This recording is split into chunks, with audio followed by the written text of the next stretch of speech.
All right, hey y'all, this is part two. If you're starting here, go back to part one. Okay, just a few more things. It shouldn't be too much longer. Basically, form is what this physically looks like. We talked about visual hierarchy. Um, you can skim through this stuff. So here are some examples, right, of visual hierarchy. Oh, this is important. So whatever visual hierarchy choices you choose to make, you need to make sure they are consistent, right? So for example, if you decide that you are going to use all caps and a bigger font size for your like section headers, right, like education or experience, do that consistently, right? Make sure they're all caps. They are, a bigger font size. If you're going to do bold for your job titles, make sure that is consistent, right? Lead waiter, camp counselor, right? They all the formatting should have the same uh, element. Cool. So you can see this, right? This is a good example. Education is a big header. Work experience is a big header. They look the same.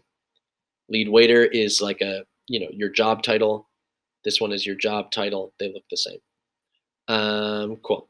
Right. This is a bad example. This one's kind of all over the place where the education is on all caps, but then work experience is small and it's underlined, and then the job here is bolded, but then this job is in italics, and so it's all over the place, right? You want to make sure it's consistent. So just make a choice and stick with it. When we're talking fonts, this is a whole big discussion of fonts. Um, Generally, you're going to avoid wacky fonts, right? This is not the time for um, you know, funny or like wacky or super interesting creative fonts, right? A general rule of thumb with resumes is you want to keep it pretty like straightforward, pretty conservative. Like it's just like, it's not flashy and drawing a ton of attention to itself. It should just look nice and professional, and that's it. Um, so here are some good straightforward choices that you could do, right? Georgia, Helvetica, Times New Roman, Arial, Calibri. Like these are all generally accepted sort of professional world fonts. You can choose whichever one you like. Avoid obviously wacky fonts. Um, like even if it seems funny, like they're gonna get thrown out, and you're probably not gonna get that job. So it's probably not worth taking an experiment. Cool. Some people like to have one font for the whole resume. That's fine. Other people like to sort of mix like two fonts, right? So maybe all of your headings are in, Georgia, and then all of your all of your body text is in Helvetica or something like that's fine. Um, this is an example of like here, this heading is in Georgia and it's bigger, and then the body down here is in Helvetica.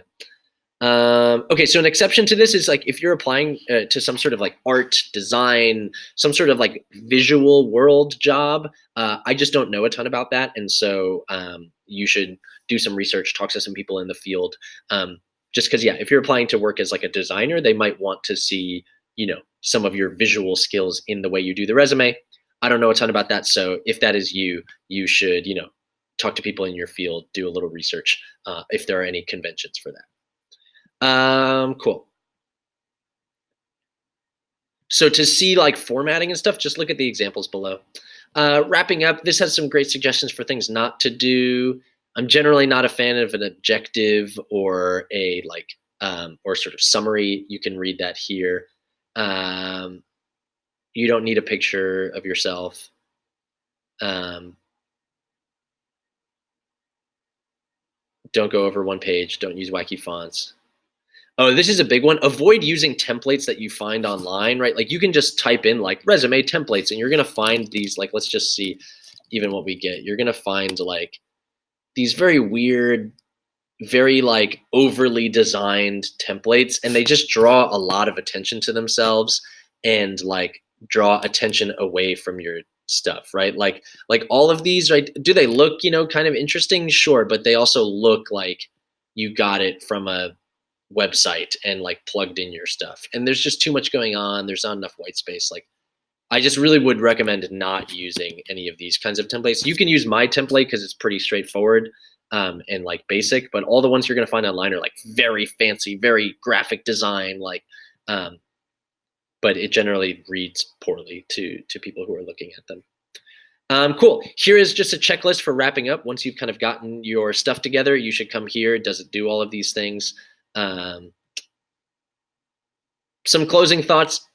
This is, just like college essays, this is a sort of subjective world. People have different opinions. So you very well might hear some things that are contrary to the advice I've given you.